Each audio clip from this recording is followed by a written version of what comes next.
çatsam məni ölməz qəlbim, qeyri heç bir şeyi vəs eyləyə bilməz qəlbim.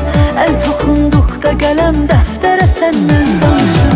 Bir məzmundu deyirlər dəli sevdaya düşüb, biri Fərhad şirin eşqində təmənnaya düşüb. Bir də gördün ki bu yazıq quru səhraya düşüb, yığıb avvarələri bir yerə səndən danışır. Yığıb avvarələri bir yerə səndən danışır. Mən ki xatırlamıram bir kəsi sən kədərim, kədərim sən o üzdən gecə olmuş səhərim. Səhərim ya gecəm olsun yox özümdən xəbərim, demə ömrümdəki hər xatirə səndən danışır. Mən ki xatırlamıram bir kəsi sən kədərim, kədərim sən o üzdən gecə olmuş səhərim.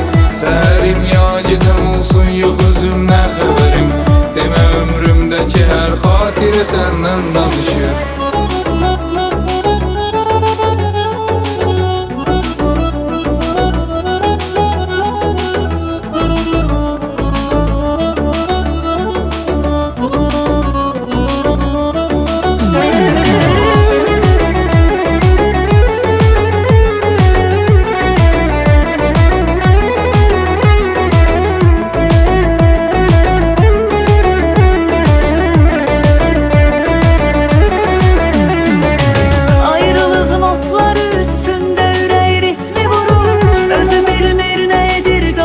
Şirgah oturur, sənin eşqinlə yanan bir nəfər eyvanda durur. Bir göyərçin, bir açıq pəncərə səndən danışır. Düşünürdüm səni dünyamı xəyalım doldu, fikir insana uzaqlardan uzanmış yoldu. O qədər vəsf eylədim ki o da heyran oldu. İndi ilham pərisi şairə səndən danışır. İndi ilham pərisi şairə səndən danışır. Mən ki xatırlamıram bir kəsi sən kədərim, kədərim sən o üzdən gecə olmuş səhərim.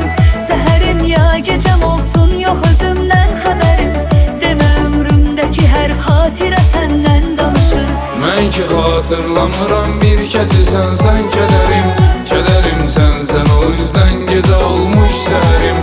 Səhərim ya gecəm olsun yox özümdən xəbərim, demə ömrümdəki hər xatirə səndən danışır. Mən ki xatırlamıram bir kəsi sən kədərim, kədərim sən o üzdən gecə olmuş səhərim. Səhərim ya gecəm olsun yox özümdən xəbərim, demə ömrümdəki hər xatirə səndən danışır. Mən ki xatırlamıram